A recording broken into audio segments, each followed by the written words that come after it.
pleasure to be here with you today. I'm Ken Cuccinelli, head of United States Citizenship and Immigration Services. And President Trump has once again delivered on his promise to the American people to enforce long-standing immigration law.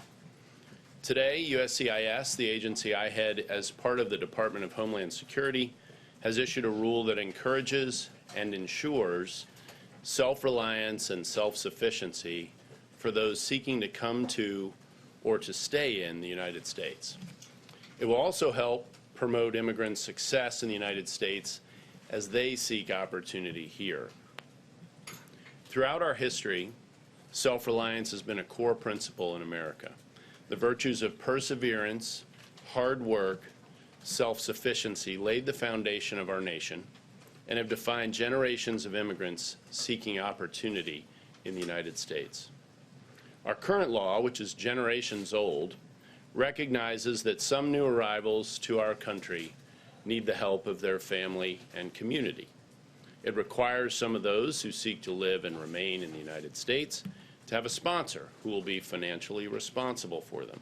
Case of my own family, my Italian grandfather played this role, sponsoring two of his cousins, Mario and Silvio, to come to America. Once they arrived, my grandfather wanted to make sure his cousins spoke English, certainly well enough to work, and enlisted my father in that effort as well to make sure they could speak English well enough to work, and they did. My family worked together to ensure that they could provide for their own needs, and they never expected the government to do it for them. And this same hardworking spirit, shared by countless immigrants who've made the U.S. their home, is central to our American identity. This spirit's also been rooted for over a century, well over a century, in our immigration laws, going back to the 1800s. Since 1996, the law has required foreign nationals to rely on their own capabilities and the resources of their families, sponsors, and private organizations in their communities to succeed.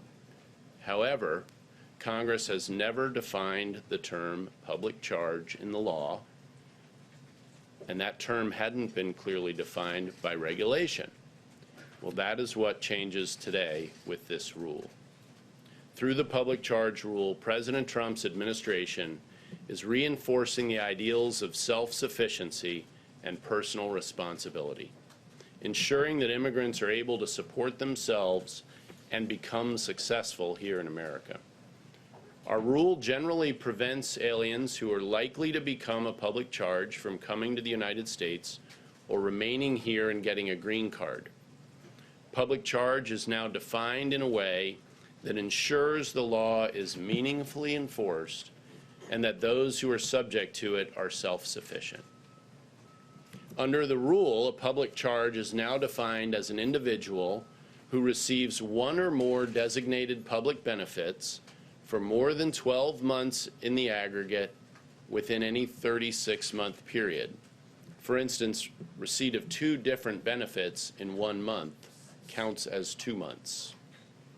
A public charge inadmissibility determination is prospective and looks at whether an individual is likely at any point in the future to become a public charge as we define it in the regulation.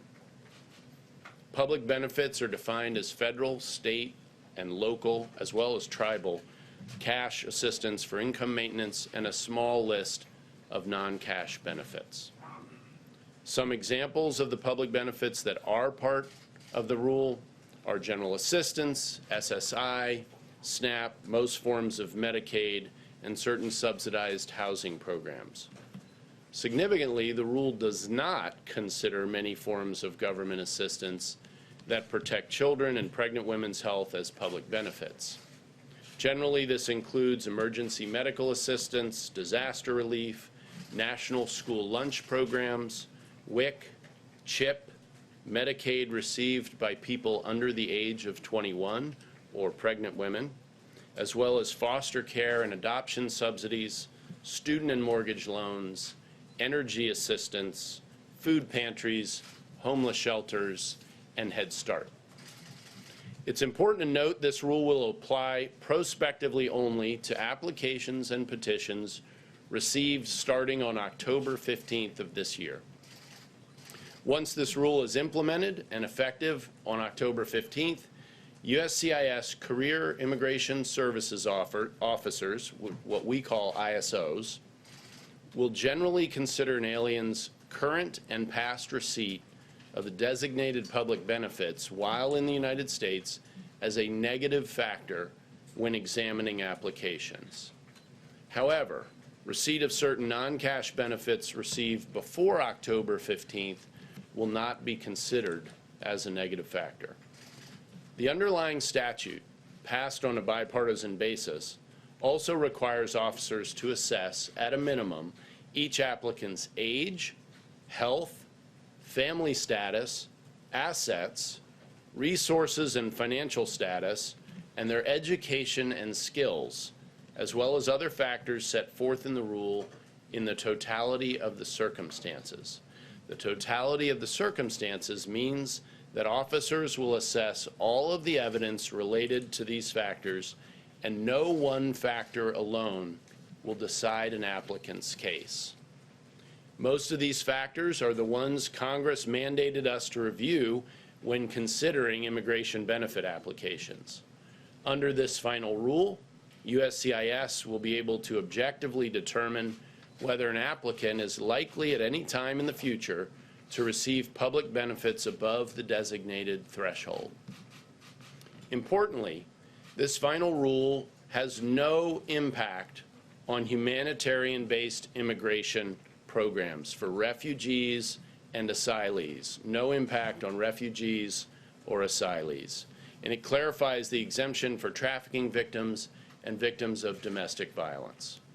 Congress has long carved out exemptions for these categories, and our regulation adheres strictly to the laws as written. The final rule also excludes from consideration public benefits received by certain members of the U.S. Armed Forces and their spouses and children, as well as Medicaid benefits for emergency medical services. Lastly, under the final rule, USCIS can permit an applicant seeking a green card from inside the United States who's inadmissible only on the public charge ground to adjust their status to that of a legal permanent resident if they will post a public charge bond. So to conclude, I'd just note again that generations of immigrants have strengthened the foundation of our country and making positive contributions today, and we expect that to continue in the future. Through faithful execution of our nation's long-standing laws, President Trump's public charge inadmissibility rule better ensures that immigrants are able to successfully support themselves as they seek opportunity here in America. Throughout our history, Americans and legal immigrants have pulled themselves up by their bootstraps to pursue their dreams and the opportunity of this great nation. As President Trump delivers on his promise to uphold the rule of law, this administration is promoting our shared history and encouraging the core values needed to make the American dream a reality. And with that, I'm happy to take some questions. Yes, sir. Thank you, Mr. Cuccinelli. As you know, the primary focus of the president throughout his presidency has been on illegal immigration. The focus of what you just outlined in his proposed rule is on legal immigration. Yes. Why the change in focus? This is not a change in focus. This rule goes all the way back to executive orders from early in 2017. It's been a long, arduous effort.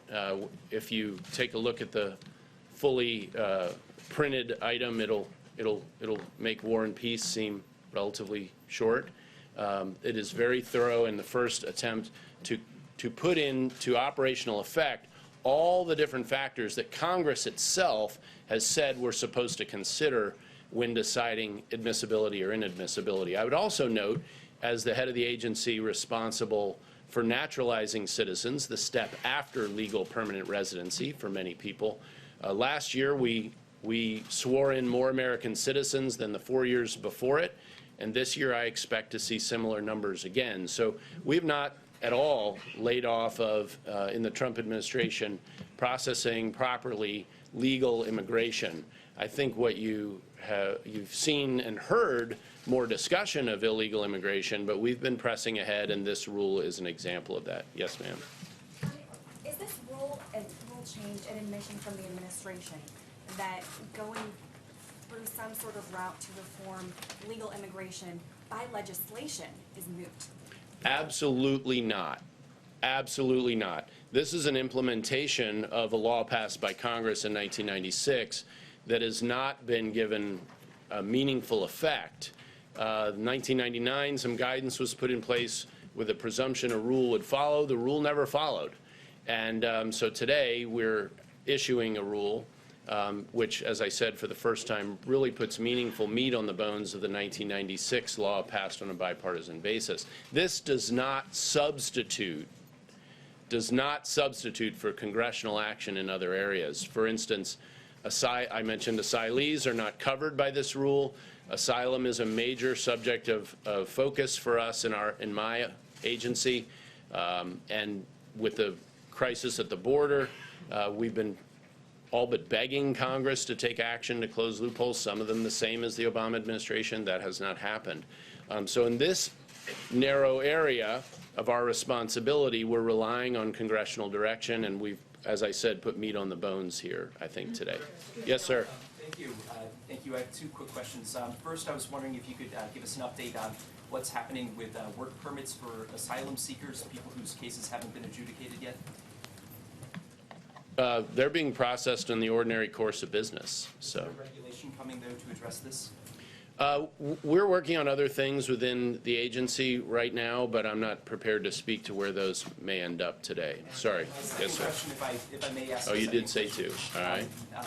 There were recently workplace immigration raids, and of course, President Trump, his first prison commutation went to a man who was arrested after his business failed when about 400 illegal immigrants were arrested. Did that decision to grant a prison commutation to this man send the wrong message to employers?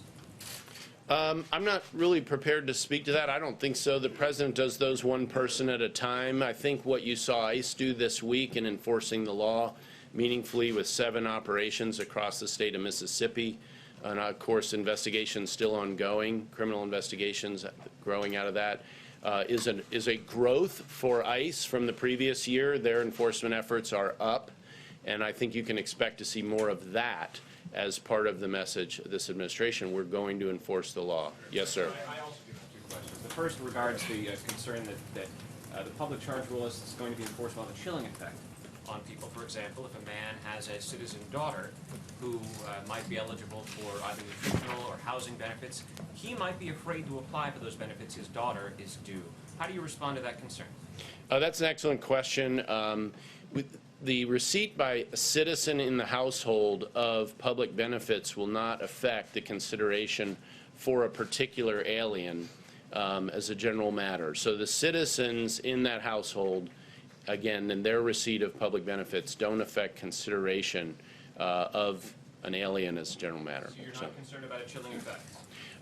If you look at just the first page of this rule, you'll see we start out by pointing out the things that are not covered. And we will have on the USCIS website now and forevermore a clear listing of the two. So anyone who has any question about whether the receipt of a particular benefit would be considered in a consideration, for instance, if they applied for a green card, will be able to easily find that from our website, and it is part of the message we're broadcasting. It's why I talked to you and listed so many of the items we don't cover. I hope you all will cover that as well. Yes, ma'am. I had regarded this idea of, sorry, Jen, if I might. Yeah, all right. So then I'm new to this. This will be it for 2 questions, and we're going to go to 1. But I said yes to you. Go ahead. The second question has to do with the fact that as long as the public charge rule has been in effect since the late 1800s, there have also been, almost as long, the words at the base of the Statue of Liberty that read, "Give us your tired, your poor." You are implementing a public charge rule for the first time. Is that sentiment, "Give us your tired, your poor," still operative in the United States, or should those words come down? Should the plaque come down off the Statue of Liberty? Well, I'm certainly not prepared to take anything down off the Statue of Liberty. We have a long history of being one of the most welcoming nations in the world on a lot of bases, whether you be an asylee, whether you be coming here to join your family, or immigrating yourself. This rule will cover, for USCIS, almost 400,000 people a year whose applications to become legal permanent residents will include a meaningful analysis of whether they're likely to become a public charge or not. I do not think by any means we're ready to take anything off the statute of liberty. Yes, ma'am. Could you elaborate a little bit on how big of an issue this is, how much this is costing U.S. taxpayers to have immigrants receiving benefits? And also, there's millions of Americans who accept public benefits, have difficulty paying for health care on their own, for example. So why is that different for someone who's in this country legally, who's struggling to, have certain needs met here as well? So the benefit to taxpayers is a long-term benefit of seeking to ensure that our immigration system is bringing people to join us as American citizens, as legal permanent residents first, who can stand on their own 2 feet, who will not be reliant on the welfare system, especially in the age of the modern welfare state, which is so expansive and expensive, frankly. So that self-sufficiency that has been a central part of the American value set for so long is critical for us and for taxpayers going forward. That's part of the motivation for a rule like this. It's part of the benefit that goes all the way back 140 years.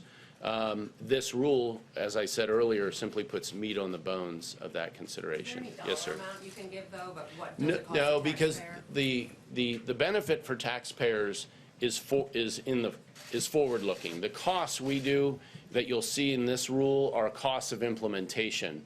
They're not the benefits in having more American citizens 5, 10, 20, 30 years down the road who are more self-sufficient and less dependent on the welfare state. Yes, sir. How much leeway will the case officers have when they're kind of seeing this? So obviously you said it'll have a negative score, it'll have a negative Yes. impact on their application, but will the caseworker still be able to say, John A., I know you took this benefit, but you will still be eligible for a green card, or is it pretty much, sorry, that's just the rule?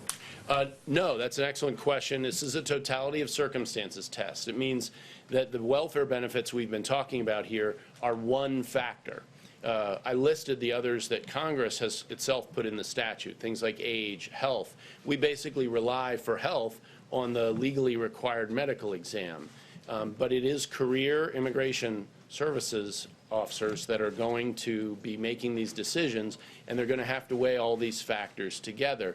The change under this rule is we're finally giving guidance that brings all those factors together that really hasn't been effectively done up until today. Yes, ma'am. How many refugees does the administration plan to admit in 2020? And also, are you considering eliminating the refugee program altogether? I can't imagine anyone would ever consider eliminating the refugee program altogether, and Congress would have to do that anyway. The number for next year needs to be decided by the end of September by the President, and I don't have any insight into what that number will be at this point in time. Just real quickly, Sorry. Critics are saying this policy is unfairly targeting the lower income immigrants. How do you respond to that? Well, we certainly expect people of any income to be able to stand on their own 2 feet. And so if people are not able to be self-sufficient, then this negative factor is going to bear very heavily against them in a decision about whether they'll be able to become a legal permanent resident. And a poor person can be prepared to be self-sufficient. Many have been through the history of this country. So let's not look at that as the be-all and end-all. It's not the deciding factor, which is why we continue to use the totality of circumstances test.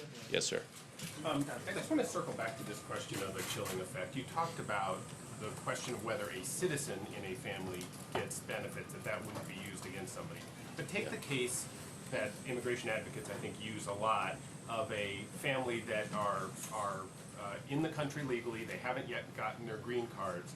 They are in need of services, whether that be medical services, whether that be housing services to keep them off the streets, so to speak. Right. And they are going to now be fearful of using the services to which they are legally entitled under the law, because there's no way to determine 1, 2, 3 years out from when they might apply for their green card, how much they're likelier not to get a green card if they use the services. So the fear is that there will be a wave of people across the country who will decide not to use the services sort of affirmatively that they're entitled to, out of fear that it'll ultimately come to bite them.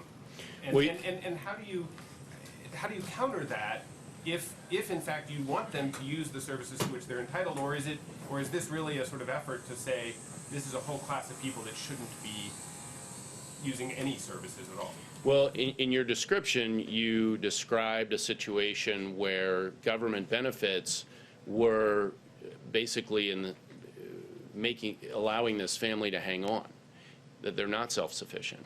And while if we go forward a few years and look back at that situation, because remember, we essentially start counting October 15th, with the exception of things that would have qualified under the 1999 guidance, which is fairly narrow, then that's what we're trying to avoid in the future. Now, even under the circumstances you describe, if you're talking about an applicant who has the skills necessary to, to make their own way and to work their way out of that situation, that's a case they make to the career caseworker, immigration services officer.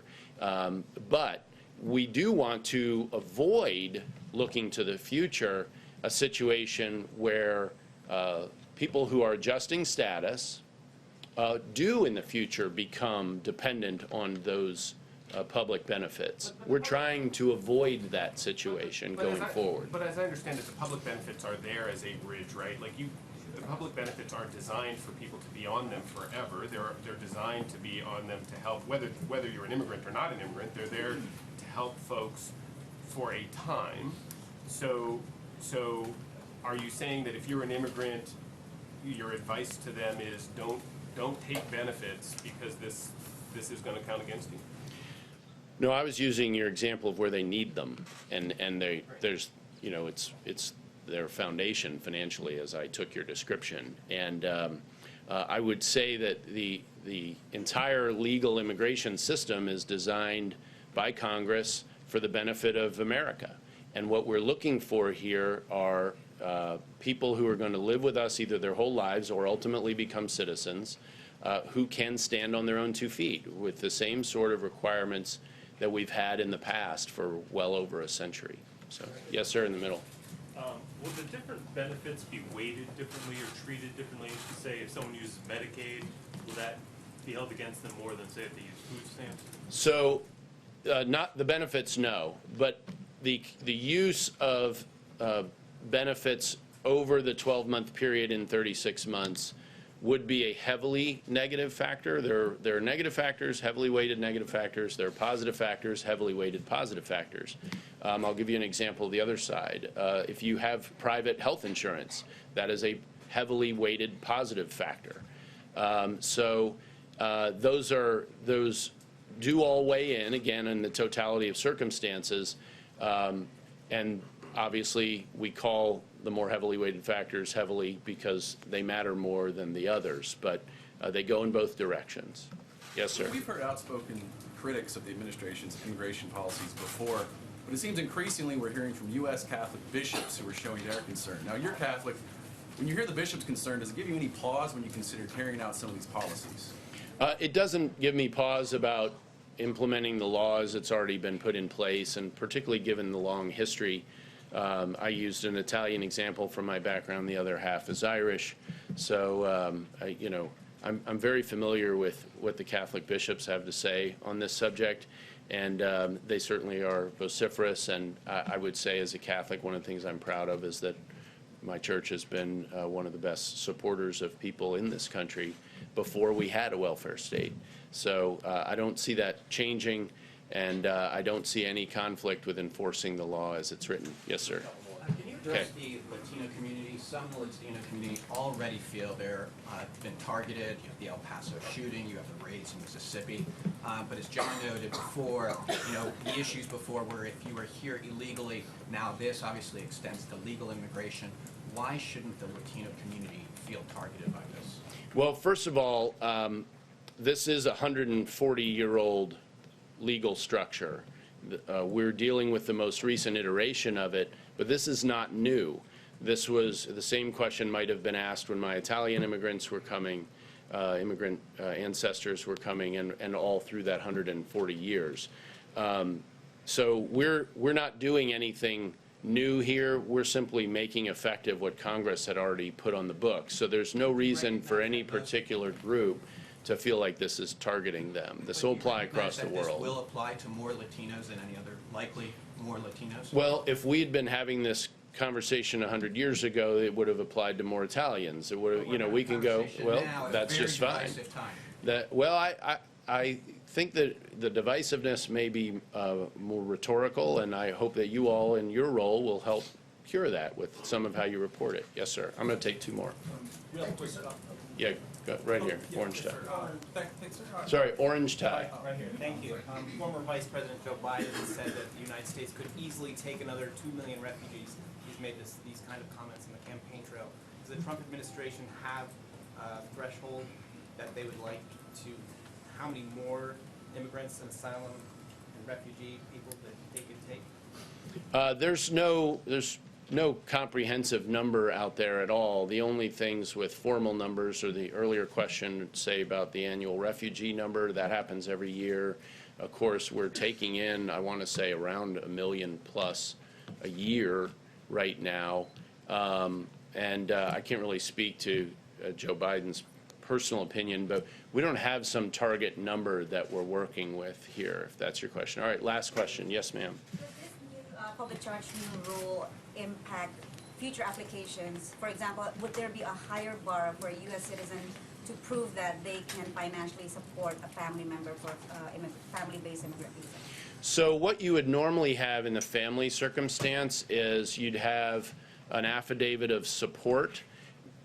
So they wouldn't necessarily fall into the category of being addressed by the public charge rule, because if they have an affidavit of support, which has been scrutinized by a USCIS officer, and it is believed that sponsor can in fact support those identified at over 125% of the federal poverty guidelines, which is the standard, then that would be the end of the discussion as it relates to that sort of an application. It's an excellent question because it addresses a huge piece of legal immigration in this country. Thank you all very much.